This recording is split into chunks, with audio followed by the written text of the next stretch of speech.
নিজের ভালো বুঝতে শিখেছো। এ কৃতিত্ব তোমার তনু। তুমি আমার চোখে আঙুল দিয়ে আমার ভুল না ধরিয়ে দিলে আমার কোনো সাধ্যই ছিল না। আজ আমি বুঝতে পেরেছি অনেক আগে আমার পরিবর্তন হওয়া উচিত ছিল। সত্যি তো, সংসারের জন্য কেন আমি এত কিছু করব, আর কেন বা করতে যাব? সংসার আমাকে কি দেবে? দেবে শুকনো ভালোবাসা, তার বিনিময়ে তোমাকে দেওলে খাতার নাম লেখাতে হবে। বুঝেছি তনু, আজ আমার কাছে সব জলের মতো পরিষ্কার হয়ে গেছে। আজ আমার কি মনে হচ্ছে জানো? কি? মনে হচ্ছে এতদিন আমি ঘুমিয়েছিলাম, তোমার জীবন কাঠির ছোঁয়ায় সে ঘুম আমার ভেঙে গেছে। সত্যি সত্যি তুমি আমার ভাগ্য লক্ষ্মী তনু। ভাগ্য লক্ষ্মী ছাই। না না না, ও কথা আমি অস্বীকার করতে পারবো না। যেদিন তোমাকে বিবাহ করে আমি এই সংসারে নিয়ে এসেছি, তারপর থেকে আমার ভাগ্যের পরিবর্তন হওয়া শুরু হলো। তারপরে আমার চাকরির প্রমোশন হলো, একেবারে 5,000 টাকা বেতন বৃদ্ধি, যা আমি কল্পনাই করতে পারিনি। এই সব কিছু তোমার কৃতিত্বই হয়েছে তনু। তুমি এই কথা স্বীকার করো, কিন্তু তোমার বাবা মোটেই স্বীকার করে না। তাদের মতে তোমার বাবার সত্যবাদিতার জন্য নাকি তুমি এতখানি উপরে উঠতে পেরেছো। মূর্খের পাঁচালী, এসব মূর্খের পাঁচালী। এ যুগে সততা সত্যবাদিতার কোনো মূল্য নেই। যারা দুর্বল, যারা কাপুরুষ, যারা ভীরু, তারাই ওসবের দোহাই দিয়ে জঞ্জালের আস্থা করে পড়ে থাকে। তারা কখনো আলোর সন্ধান পায় না তনু। ঠিক তাই, সময়ের ব্যবধানে সবকিছু পরিবর্তন হওয়াটাই স্বাভাবিক। যাক, আজ তাড়াতাড়ি অফিস থেকে ফিরছো। কেন বলো তো? বারে, কাল রাতে আমাকে কি বললে? কাল রাতে কই আমার ঠিক মনে পড়ছে না তো।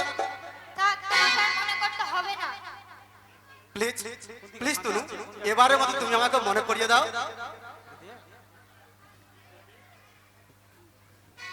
প্লিজ প্লিজ তনু, এবারের মতো তুমি আমাকে মনে করিয়ে দাও। দেখবে আমি আর কোনোদিন ভুলবো না। কি করবে? কি করব? আমি তোমাকে একটা যাক, ও তো আর সোহাগ দেখাতে হবে না। বেশ, আমি তাহলে আজ অফিসে যাব না। এদিকে বাবুর রাগ তো খুব, বলি কোনো কথা মনে বা কেন থাকে না শুনি। লক্ষ্মীটি, এবারে মতো তুমি আমাকে মনে করিয়ে দাও।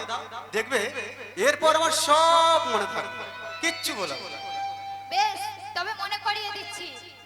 তুমি বলেছিলে মশাই আমাকে নিয়ে আজ নাইট শো সিনেমায় যাবে, কি বলেছিলে তো? ও হ্যাঁ হ্যাঁ হ্যাঁ, ঠিক ঠিক মনে পড়েছে। আচ্ছা তুমি তৈরি থেকো, আমি ঠিক সন্ধ্যা 5টার মধ্যে আমি বাড়ি পৌঁছে যাব। আবার ভুলে যাবে না তো? না না, কখনো না। এই যে আমি তোমার সামনে এই যে আমি রুমালে গিট দিয়ে নিলাম, কখনো আর ভুলবো না। এই একটা কথা বলবো? অবশ্যই বলবে। এবার পূজায় কোথায় বেড়াতে নিয়ে যাবে গো? পুজোর তো এখন অনেক দেরি তনু, তখন পরে ভাবা যাবে। না, এখনই বলতে হবে, বলো না গো, কোথায় নিয়ে যাবে? আচ্ছা, দীঘা গেলে কেমন হয়? ধুর, ও তো বাড়ির কাছে। তা অবশ্য ঠিক। তাহলে আমরা না হয় দার্জিলিং এ যাব। ওরে বাবা, ওখানে তো এখন রক্তক্ষয় সংগ্রাম চলছে। না না, ওখানে ওখানে গিয়ে বেঘরে প্রাণ দিতে পারবো না। মরণকে তোমার এত ভয় তনু? বারে, মরণকে কে না ভয় পায় বলো? তাহলে আমি বলি কি, কাশ্মীর গেলে খুব মজা হবে। কা- গত বছর পুজোয় ওখানে দিদি আর জামাইবাবু গিয়েছিল। কাশ্মীর? আর সেখানে দেখবার মতো অনেক কিছু আছে, যা দেখলে প্রাণ জুড়িয়ে যাবে। তা তো সেখানে গেলে তো অনেক টাকার প্রয়োজন তনু। তা তো বটে, কিন্তু এটা জানি আমি কিছু আবদার করলে তোমার টাকার টান পড়ে যায়। ঠিক আছে? ঠিক আছে, আমাকে আর নিয়ে যেতে হবে না, আমি এই বাড়িতেই বন্দী হয়ে থাকবো। আচ্ছা আচ্ছা আচ্ছা, কাশ্মীরে যাওয়া হবে। তোমার যখন স্বাদ হয়েছে তখন সে স্বাদ আমি অপূর্ণ রাখতে পারি প্রিয়ে। নিশ্চয়ই যাব। সত্যি? সত্যি সত্যি সত্যি, তিন সত্যি। তুমি তৈরি হয়ে থাকো, আমরা অবশ্যই যাব। দেখ, তুমি না একটা আমি দুষ্টু মধুকর, কি করব বলো? মধুকরের স্বভাবই যে এই, আকণ্ঠ ভরে পান করেও তার তৃষ্ণা কখনো নিবারণ হয় না। কেবলই মনে হয় স্বর্গরাজ্যে বিচরণ করছি, তাই না দাদা? ইডিয়েট!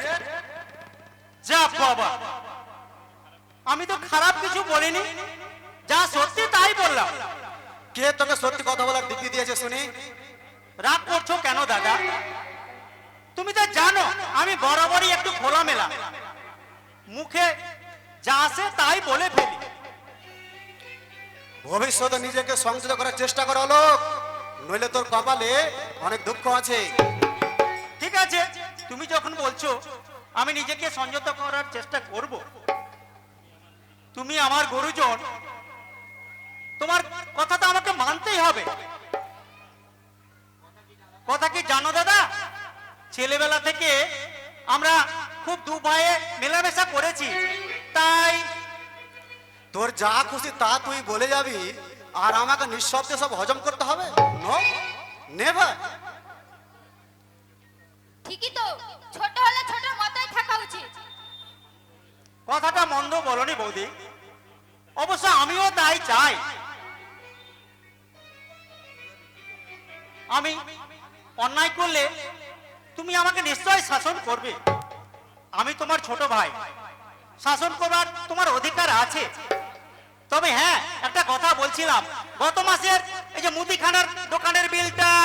ওসব বাজে কথা শোনবার মতো সময় আমার এখন নেই। আমি চলি তনু, তুমি তৈরি হয়ে থাকো, আমি ঠিক সময়ে অফিস থেকে আমি বাড়ি পৌঁছে যাবো, কেমন? 5টার মধ্যে আসা চাই। আচ্ছা ঠিক আছে ঠিক আছে, আমি চলে আসবো।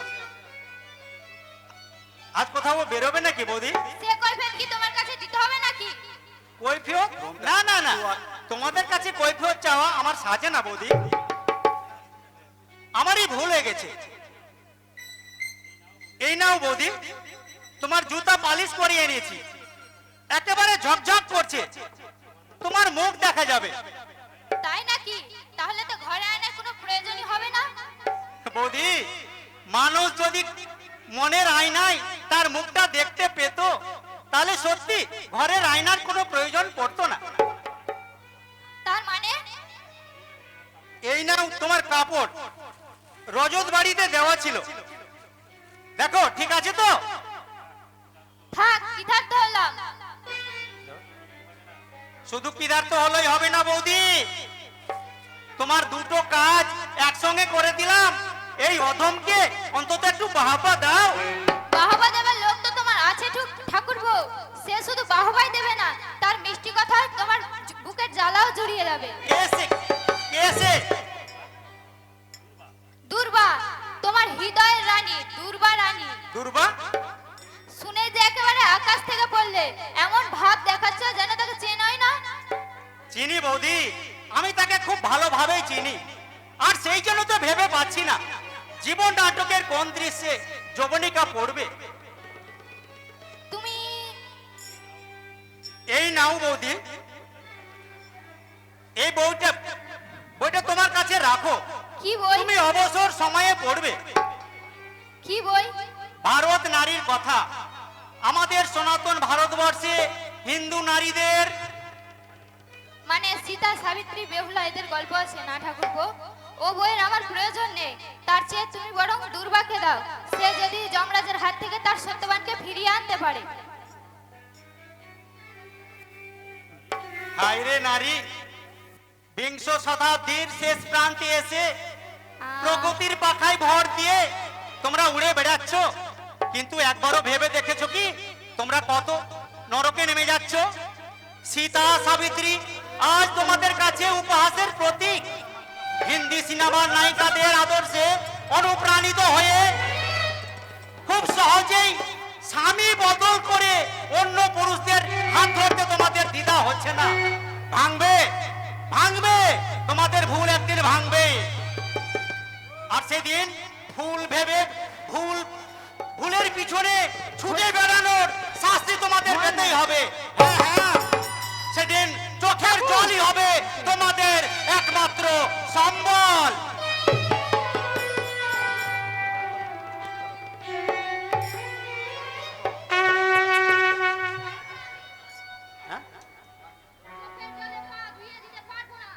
আমি তোমাকে সে কথা বলিনি বৌমা, আজকাল তোমার মতিগতি অনেক বদলে গেছে, তাই তুমি সব কথারে উল্টো মানে করছো।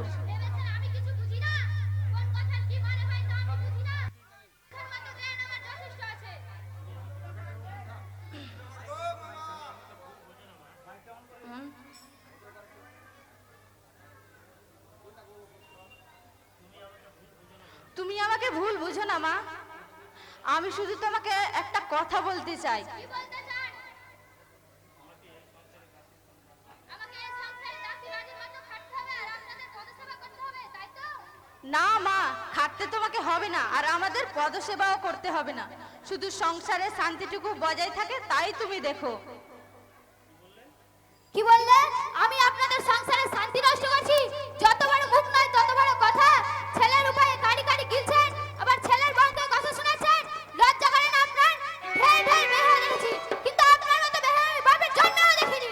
ছি ছি বৌমা, এই কথা তোমার মুখে মানাই না। তুমি যে আজ কতখানি ভুল করছো তা তুমি নিজেও জানো না। তুমি তোমার ওই জুতোটা খুলে আমার মুখে মারো মা, আমি সে আঘাত নীরবে সহ্য করব, তবু তোমার ওই বাক্য যন্ত্রণা আর দিও না, আমি আর সহ্য করতে পারছি না। এই তো পারছি সবে না। শুরু, এখনো তো অনেক কিছু সহ্য করতে হবে। করব, তোমার দেওয়া সব আঘাতই আমি মুখ বুজে সহ্য করব। কোন আঘাতে আঘাতে আমার বুকটা ক্ষত বিক্ষত হয়ে গেলেও কোনোদিন কাউকে বুঝতে দেব না আমার বুকের মধ্যে কতখানি দুঃখ জমা হয়ে আছে। আমি গুরুজন হয়েও তোমার কাছে হাত জোর করে একটা মিনতি করছি মা, তোমার শ্বশুরকে তুমি কোনো আঘাত দিও না। তোমার কাছ থেকে কোনো আঘাত পেলে ওই মানুষটাকে আর বাঁচানো যাবে না। অনেক আশা নিয়ে দিব্যেন্দুকে লেখাপড়া শিখিয়ে মানুষ করেছি, তুমি তার স্বপ্ন ভেঙে চুরমার করে দিও না। ও বড় ভালোবাসার কাঙাল, ও বড় ভালোবাসার কাঙাল মা। কেন? তার জন্য তো আপনি আছেন। আপনার ভালোবাসার সাগরে ডুবিয়ে ওই শাসন জাতিকে বাঁচিয়ে রাখবেন।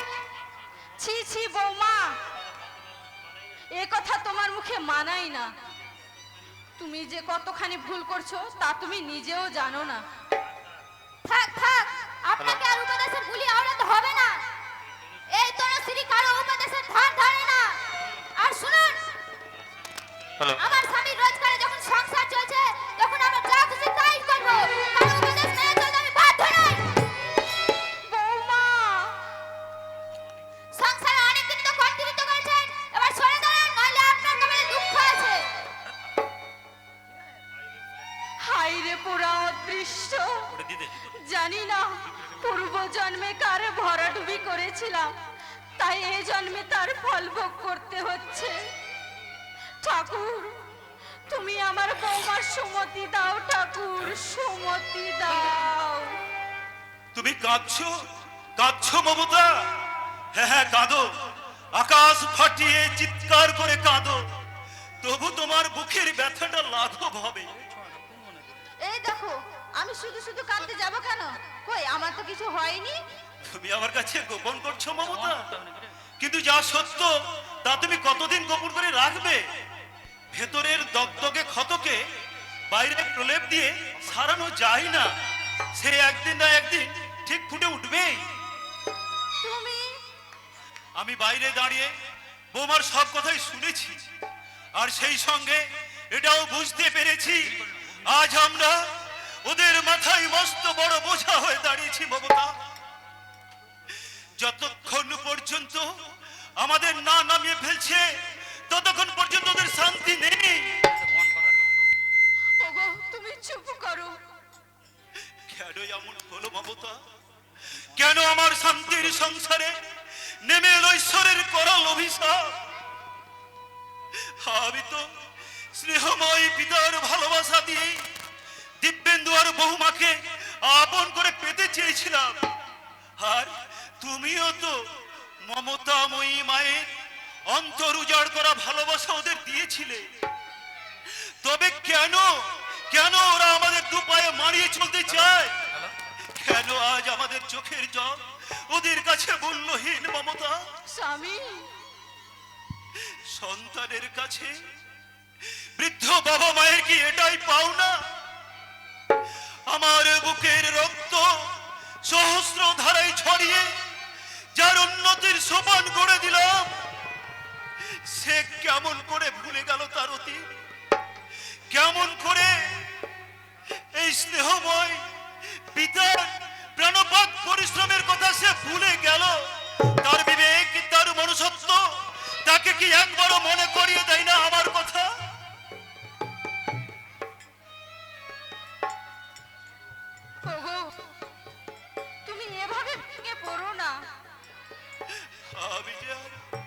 সোজা হয়ে দাঁড়াতে পারছি না মমতা। বৌমার কুৎসিত মনোবৃত্তির পরিচয় পাওয়ার সঙ্গে সঙ্গে আমি শেষ হয়ে গেছি মমতা, আমি শেষ হয়ে গেছি। স্বামী, অন্ধকারের মাঝে মিলিয়ে গেছে আমার আশার আলো। আজ আমি যা দেখছি সবই যেন অন্ধকার। ও অন্ধকার একদিন দূর হবেই। বৌমা আর দিব্যেন্দু তাদের ভুল বুঝতে পারবে। না মমতা, এ আমার কর্মফল, এ শাস্তি আমাকে পেতেই হবে, নইলে নইলে আমার বাবার যে অভিশাপ ব্যর্থ হয়ে যাবে মমতা। কি বলছো তুমি? 30 বছর আগে সেই ঘটনা আজও আমার মনটাকে কুড়ে কুড়ে খায় মমতা। বিয়ের রাত্রে বর বোনের টাকা না পাওয়ায় বর বিয়ের পিঁড়ি থেকে উঠে চলে গেল। তোমার বাবা আমার হাত ধরে কান্নায় ভেঙে পড়লেন। সেই লগ্নে তাদের মেয়ের বিয়ে না হলে মেয়ে যে লগ্নভ্রষ্ট হয়ে যাবে, সমাজ তাদের এক ঘরে করে দেবে। আমি তাদের অসহায় অবস্থার কথা বুঝতে পেরে আমি তোমাকে বিয়ে করে বাড়ি নিয়ে এলাম। আমাদের দেখে বাবা মুখের উপর দরজা বন্ধ করে দিলেন, আর আমি সেই বন্ধ দরজার সামনে দাঁড়িয়ে কত মাথা কুটে কত কেঁদে বাবাকে একটা কথাই বোঝাতে চেয়েছিলাম, কিন্তু না, বাবা কোনো কথাই শোনেননি। উল্টে তিনি কঠিন প্রতিজ্ঞা করেছিলেন, এই কুলাঙ্গার সন্তানের মুখ তিনি আর দেখবেন না। হ্যাঁ, বাবার মনোমতো পাত্রীকে তুমি বিয়ে না করায় বাবা খুব আঘাত পেয়েছিলেন। সেই আঘাতই আজ আমার জীবনে অভিশাপ হয়ে নেমে এসেছে মমতা। ওইসব পুরনো কথা মন থেকে মুছে ফেলো, অতীতে শুধু দুঃখই বাড়বে। আজ আমার বর্তমান অবস্থায় পুরনো দিনগুলোর কথাই যে বেশি করে মনে করিয়ে দিচ্ছে মমতা।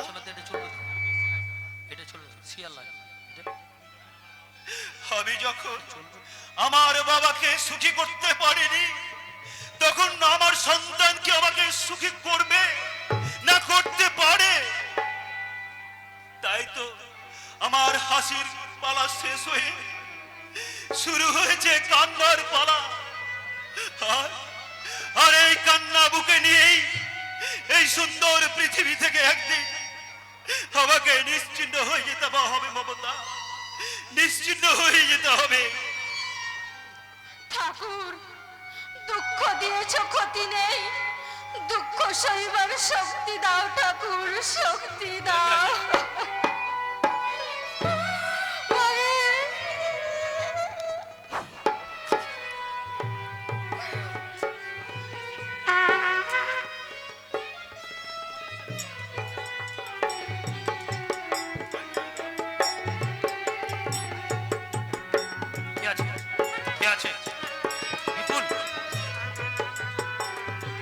ঘুম পাড়িয়ে দিয়েছে না? হ্যালো,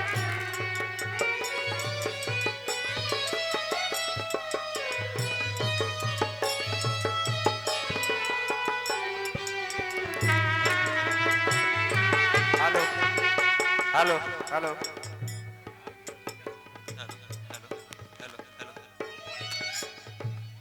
ঘুম পাড়িয়ে দিয়েছি, চিরতরে ঘুম পাড়িয়ে দিয়েছি। সে ঘুম আর কোনোদিন ভাঙবে না। সুন্দরী শ্যামলী শেষবারের মতো ফোঁস করে উঠেছিল, কিন্তু শেষ রক্ষা করতে পারলে না। এই বিপুল সান্যালের কাছে তাকে হার মানতেই হলো। সর্বনাশ হয়ে গেছে স্যার, সর্বনাশ হয়ে গেছে। কি হয়েছে বাদল? লাশ? হ্যাঁ, কি হলো? চুপ। আমার খুব ভয় লাগছে স্যার। ভয়? বাদল, কি হয়েছে তাই বল। কাল রাত্রে শ্যামলের রাস্তা নদীর চরে ভেসে উঠেছে। স্কন্ডাল, আমি না তোকে বলেছিলাম যে মাঝ নদীতে ভাসিয়ে দিতে, আর তুই কিনা রাস্তা নদীর চড়াই চড়ে উঠেছে স্যার। স্কন্ডাল, তোকে আমি না বলেছিলাম তো যে মাঝ নদীতে ভাসাবে, তুমি সেই না করে তুমি আমি তাই করেছিলাম স্যার, আপনি বিশ্বাস করুন। বিশ্বাস? তোমার দোষ নেই? তাহলে লাশটা চড়াই এলো কি করে? আমিও তাই ভাবছি স্যার, জেলেরা মাছ ধরতে গিয়ে শ্যামলের লাশটা আবিষ্কার করেছে, গ্রামের লোকজন সেখানে জটলা বেঁধেছে স্যার। তাই এখন উপায় উপায় উপায় একটা বার করতে হবে। কি উপায় স্যার? স্যার স্যার কি হলো? এদিকে শ্যামলী দাদা রমেশ মনে হয় এদিকে আসছে স্যার, মনে হয় আপনার কাছেই আসছে। এ কি? তাহলে নিশ্চয় জানতে পেরেছে এ কাজ আমি করেছি। হ্যাঁ স্যার, তাতে কি হবে স্যার? এখন বাইরে দরজাটা কি আমি বন্ধ করে দিয়ে আসবো? না, তাতে সন্দেহ আরো বাড়বে। তার চেয়ে ওকে আসতে দে। শোন, এদিকে আয়। বলুন স্যার। এখন আমাদের অভিনয় করতে হবে, সেফ অভিনয়। ঠিক আছে স্যার, ঠিক আছে। না না বাদর, এই যে আমি কিছুতেই বিশ্বাস করতে পারছি না, শ্যামলীর মতো নিষ্পাপ মেয়েকে অকালে প্রাণ দিতে হলো। এ কি আমরা জঙ্গলে বাস করছি? মানুষের কোনো নিরাপত্তা নেই। গরু ছাগলের মতো মানুষের লাশ ক্ষেত খামারে পড়ে থাকবে? না না, যেমন করেই হোক শ্যামলীর খুনিকে খুঁজে বার করতেই হবে। তাকে এমন শাস্তি দিতে হবে, শাস্তি দেওয়া পেতে হবে বিপুল সান্যাল। রমেশ, এসো এসো, এতক্ষণ তোমারই কথা আলোচনা করছিলাম। একটু আগে শুনলাম শ্যামলীর লাশটা নদীর চড়াই এসে উঠেছে, দেখছি মৃতদেহটা। খুব আশ্চর্য হয়ে গেছে, তাই না? আশ্চর্য হব না? শ্যামলীর মতো মেয়ে, কে তাকে নৃশংসভাবে খুন করলে? শ্যামলী আমাকে দাদা বলতে অজ্ঞান। সেই শ্যামলী আর কোনোদিন আমাকে দাদা বলে ডাকবে না। এ কথা ভাবতে আমার খুব কষ্ট হচ্ছে। বলুন স্যার, চলুন শেষবারের মতো দেখে আসি। যাবো বই কি, নিশ্চয় যাব। আর শুধু গেলেই হবে না, শ্যামলীর খুনিকে আমরা খুঁজে বের করব। তাকে আমরা এমন শাস্তি দেব, এই জয়পুরের মাটিতে তাকে জীবন্ত সমাধি দেব, যা দেখে আর কোন শয়তান এরকম অন্যায় কাজ না করতে পারে। দাঁড়াও বিপুল সান্যাল, ছলনার আশ্রয় নিয়ে নিজেকে তুমি সাধু সাজাতে পারবে না। তোমার শয়তানের মুখোশ আজ খুলে গেছে। কি বলছো রমেশ? হ্যাঁ হ্যাঁ, আমি ঠিকই বলছি। তুমি আমার বোন শ্যামলীকে খুন করেছো। আর শুধু তাই নয়, তোমার জৈবিক ক্ষুধা চরিতার্থ করতে তুমি তার উপর নির্মম অত্যাচার করেছো। এসব কি বলছিস রমেশ? আমি তোমার কথা কিছু বুঝতে পারছি না। বুঝতে পারছো না শয়তান? কাল রাত্রে আমি বাড়ি ছিলাম না, আর সেই সুযোগে তুমি আমার বোনকে ঘর থেকে জোর করে ধরে রেখো। রাতের অন্ধকার হলেও নয়ন খুঁড়ো চিনতে তোমাকে এতটুকু ভুল করেনি শয়তান। কোন নয়ন খুঁড়ো? এখনো তুমি মিথ্যে দিয়ে সত্য ঢাকার চেষ্টা করছো জানোয়ার। ভেবেছো তুমি হাজার অপরাধ করেও এই সমাজের বুকে তুমি মধ্যমণি হতে তাই না? তোমার এই ছলনার মুখ আমি ছিঁড়ে ফেলবো, মানুষের মাঝে প্রমাণ করবো তুমি একটা নারী লোভী জানোয়ার। রমেশ, এত বাড়াবাড়ি তোমার ঠিক হচ্ছে না। সত্যি তো, স্যারের মতন মানুষকে আপনি এভাবে বলতে পারেন না। মহৎ কোন শয়তান, কোন মহত্বের পরিচয় দিতে একটা কুমারী মেয়ের আশা আকাঙ্ক্ষাকে ধূলিসাৎ করে দিয়েছে? কোন সুনীতির বশবর্তী হয়ে একটি মেয়ের সাত স্বপ্নকে গলা টিপে খুন করেছে? রমেশ, হতভাগিনী এক রাস রূপ নিয়ে এই গরিবের সংসারের জন্মেছিল। সেই অপরাধী কি তোমার জিজ্ঞাসার হারিকার থেকে বলি হতে হলো? রমেশ, কেন কেন তুমি তাকে বাঁচতে দিলে না? কেন আমার আদরের ছোট বোনকে আমার বুক থেকে কেড়ে নিলে? কেন কেন কেন? জানি না জানি না জানি না। উত্তর তো তোমাকে দিতে হবে বিপুল সান্যাল, উত্তর আজ আমি আদায় করবই। হ্যাঁ, উত্তর আমি আদায় করবই। আমার বোনকে তুমি খুন করেছো, আজ তোমার বুকের রক্তে আমার মৃত বোনের আত্মা আত্মর্পণ করবো। হ্যাঁ, আমি রক্ত চাই, রক্ত চাই। ছেড়ে দাও রমেশ, ছেড়ে দে, ছেড়ে দে রমেশ। আর বাদল ধর, ওকে ধরে নি। আর রমেশ, ওই রমেশ, ছেড়ে দে। আর বাদল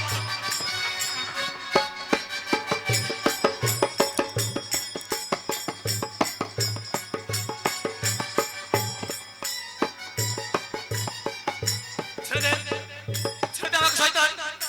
আজ আমি মরিয়া, কোনো বাধাই মানবো না। এই পৃথিবীতে বেঁচে থাকতে ওই শয়তানকে সুখ ভোগ করতে দেবো না, কিছুতেই না।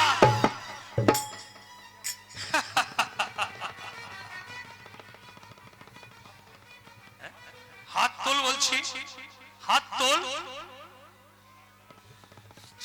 হাত তোল বলছি, হাত তোল।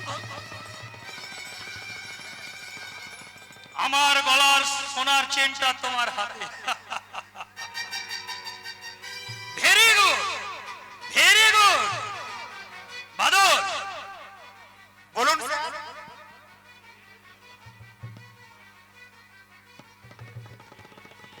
এই বেলটা দিয়ে ওর হাত দুটো বেঁধে ফেল।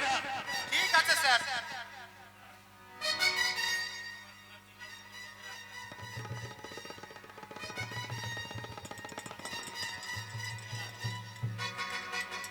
আমার সোনার চেনটা ওর পকেটের মধ্যে রাখ। শয়তান, বৃথায় আস্ফালন করছো রমেশ। সিংহের খাঁচায় যখন এসে পড়েছো তখন তোমার রেহাই নেই। ওকে থানায় নিয়ে যা। আমি বড়বাবুকে ফোন করে জানিয়ে দিচ্ছি দুর্বৃত্ত চুরি করতে এসে মাল সমেত ধরা পড়েছে। যা বদল, ওকে নিয়ে যা। আমি বড়বাবুকে ফোন করে জানিয়ে দিচ্ছি। ঠিক আছে স্যার। চলো চলো থানা, চলো চলো। কতদিন আমাকে আটকে রাখবে শয়তান? তোমার ষড়যন্ত্রের চাল ছিন্ন করে অন্ধকার থেকে আলোর পথে একদিন বেরিয়ে আসবোই। আর সেই দিন দেখবো কেমন করে তুমি পারো এই সমাজের বুকে মাথা উঁচু করে বাঁচতে। তাই নাকি? বাঁচতে তুমি পারবে না শয়তান। আমার ফুৎকার দেবে তোমার জীবন দ্বীপ, তোমার আশার সৌধ আমি ভেঙে চূর্ণ বিচূর্ণ করে দেবো। তাই নাকি?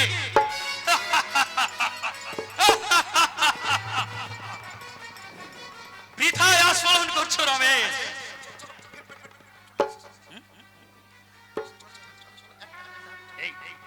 ছেড়ে দে।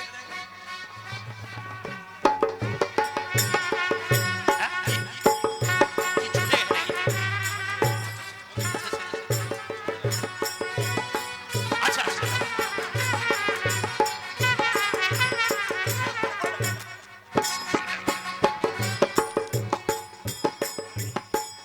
পারবে না, পারবে না রমেশ ঘোষাল। আমার সে ক্ষমতা তোমার হবে না।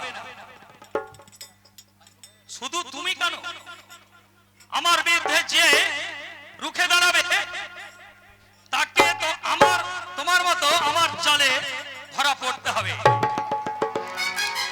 পারবে না তুমি আমার কেশাগ্রহী স্পর্শ করতে। কিন্তু নয়ন খুড়ো, নয়ন খুড়ো, আমি টাকা দিয়ে নয়ন খুড়োর মুখ বন্ধ করে দেব। কজনের মুখ বন্ধ করবে দাদা? বিপন্ন তুই? হ্যাঁ, এ কি সত্যি দাদা? কি সত্যি ভাই? পাড়ায় তোমার নামে যে কানাঘুষা চলছে। আমার নামে কানাঘুষো? ছি ছি, এ কথা ভাবতে আমার লজ্জা হচ্ছে। ঘৃণায় আমার মাটির সাথে মেশে যেতে ইচ্ছা করছে। আমার দাদা, আমার পরম পূজনীয় দাদা, বিপন্ন আমি আত্মহত্যা করলে তুমি শান্তি পাবে দাদা? তোমাকে শান্তি দিতে আমি তাই করব, তবুও তুমি নরকের কাদা গায়ে আর মেখো না। সইতে পারছি না আমি আমার পিতৃপুরুষের অপমান। এসব তুই কি বলছিস ভাই? আমি তোর কথা কিছুই বুঝতে পারছি না। এখনো তুমি নিজের দোষ ঢাকবার চেষ্টা করছো দাদা, কিন্তু যা সত্যি তা মানুষের মুখে মুখে ছড়িয়ে পড়বেই। আমি তার ক্ষণস্থায়ী মেঘে সত্যকে ঢাকা রাখা যায় না, আর যাবেও না কোনোদিন। একদিন তোমাকে সত্যের বাস্তবের মুখোমুখি হতে হবে, আর সেই দিন তুমি বুঝবে তোমার জগন্নাথের অপরাধের বিচার তুমি কি দিয়ে করবে বলতে পারো না। তুই আমাকে দোষারোপ করছিস ভাই। বিশ্বাস কর। বিশ্বাস? আমার বিশ্বাসের ঘরে রাশি রাশি অন্ধকার জমা হয়ে আছে। বাবার মৃত্যুর দিনটার কথা আজও আমি ভুলতে পারিনি। বাবাকে এক রাস ব্যথা বুকে নিয়ে চিরতরে এই পৃথিবী থেকে বিদায় নিতে হয়েছিল, কিন্তু এ কথা মোটেও হওয়ার নয় দাদা। বিপন্ন বাবা তার আদর্শে আমাদের মানুষ করতে চেয়েছিলেন, কিন্তু তুমি সেই বাবার আদর্শকে দিনের পর দিন দুপায়ে মারিয়ে দিয়ে নরকে ডুবে যেতে লাগলে। বিপন্ন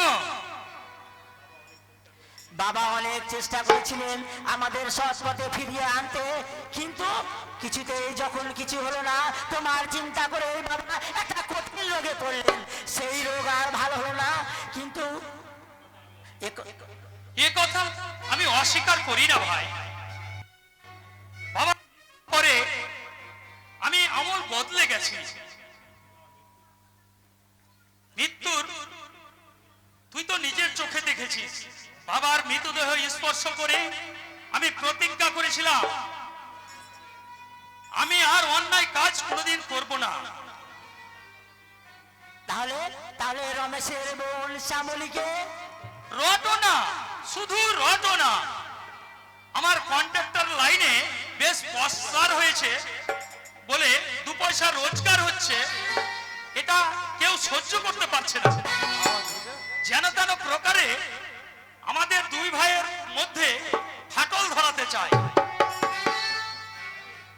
আরে লোকের কথাই বিশ্বাস করে তুই আমাকে দূরে সরিয়ে দিবি ভাই? আমি আমার মুখের দিকে তাকিয়ে দেখতো, দেখতে পাচ্ছিস কোনো পাপের ছায়া? আমি তোমাকে বুঝতে পারছি না, বুঝতে পারছি না তোমার স্বরূপ। তোর কাছে আমার একটা অনুরোধ ভাই, লোকের কথায় বিশ্বাস করে তুই তোর দাদাকে ভুল বুঝিস না। যেদিন তুই প্রমাণ পাবি তোর দাদা অন্যায় কাজ করেছে, সেদিন তুই আমাকে যা শাস্তি দিবি তা আমি মাথা পেতে গ্রহণ করব।